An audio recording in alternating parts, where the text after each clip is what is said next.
안녕하세요. 우리나라 유통기관 이분컷입니다. 여러분들이 꽤 댓글로 많이 피곤해 보인다라고 말씀 주시는데 그때마다 피곤할 때도 있고 안 피곤할 때도 있는데 근데 오늘은 진짜 피곤한 날이에요. 주말에 잠을 잘 못 자가지고. 어쨌든 오늘은 화장품 말씀을 드리려고 하는데요.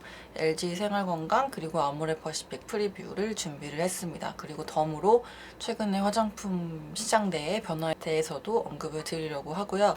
일단은 LG 생건은 실적이 잘 나올 것 같고 아모레퍼시픽은 영업 손실을 예상하고 있습니다.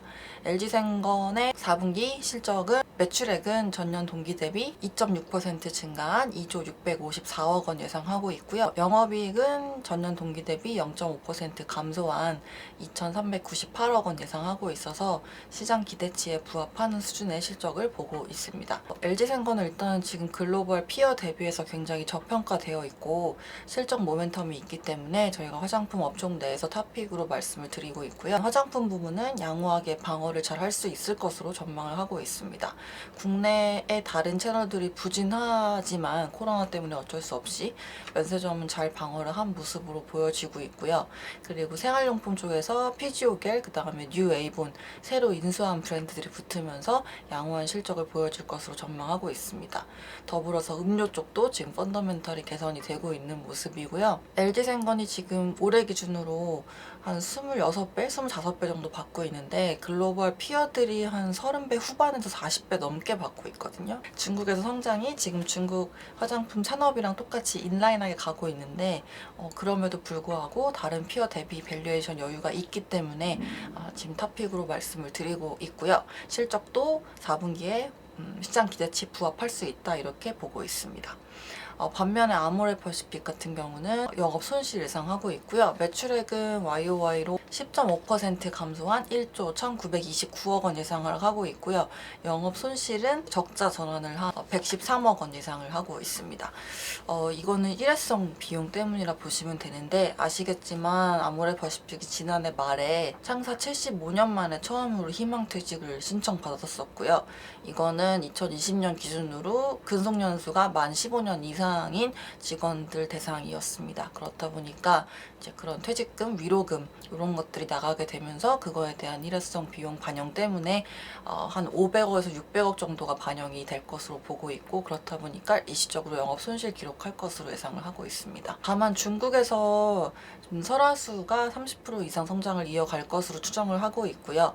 그리고 중국에서 가장 중요한 매출을 내고 있는 브랜드 중에 하나가 이니스프리인데 이니스프리 브랜드 오프라인 매장 구조 조정을 진행하고 있고 그리고 이제 온라인 쪽으로 많이 포트폴리오 조정을 하면서 올해 같은 경우는 좀 기대해 볼 수 있는 여력이 있다 이렇게 판단하고 있습니다. 근데 두 개를 놓고 봤을 때는 상대적으로 밸류에이션 매력이 있는 LG생건을 조금 더 선호한다 이렇게 보시면 될 것 같습니다. 여기부터는 시간이 되시는 분들은 들으시고 안 되시는 분들은 그냥 스킵하시면 되는데 그러니까 최근에 화장품 업종의 그런 트렌드를 보시면은 굉장히 진입하기가 쉬워진 시장이 되었습니다. 왜냐하면 지금 인플루언서 분들이 워낙에 팔로워를 많이 가지고 있는 그렇다 보니까 이제 판매할 수 있는 채널이 예전에는 오프라인 채널을 판매망을 가지고 있어서 거기에 깔 수 있는 그런 대형 브랜드들이 유리한 그런 시장이었다면은 이제는 온라인으로 D2C 채널 통해서 판매할 수 있는 판로가 넓어지고 있어서 개인들도 많이들 브랜드 런칭을 하고 있고 그리고 그런 소형 브랜드들이 좀 커지기 시작했다 이렇게 보고 있는데요.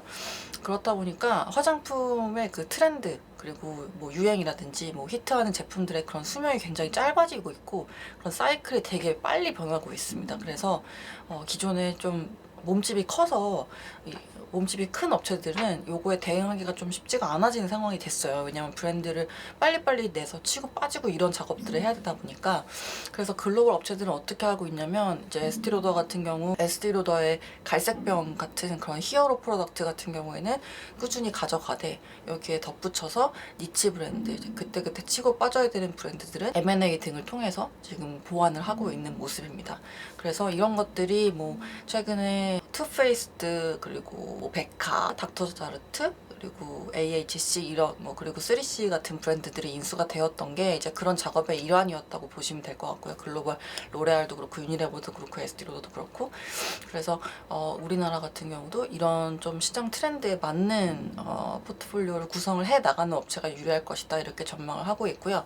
또 반대로 생각해보면 ODM들 업체 입장에서는 이런 브랜드들 의 주문을 받는 그런 업체들이 유리한 상황이 됐고, 근데 이게 또 양날의 검인 게 이런 브랜드들은 워낙에 또 최소 주문 수량이 좀 적다 보니까 상대적으로 마진을 조금 더 높이기에는 어려운 환경이 있는 건 맞다, 이렇게 판단하고 있습니다. 다만 업체들 내부적으로 이제 펀더멘탈 개선을 하기 위해서 여러 가지 비용을 줄이고자 하는 자동화 과정들을 많이 도입을 하고 있기 때문에 그런 것들은 좀 지켜볼 필요가 있다, 이렇게 말씀드리고 있습니다. 그러면 추위 조심하시고요.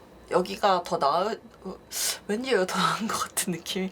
어쨌든 네, 오늘도 골방에서 촬영을 마쳤습니다. 오늘도 좋은 하루 되시고요. 금요일날 뵙겠습니다. 안녕히 계세요.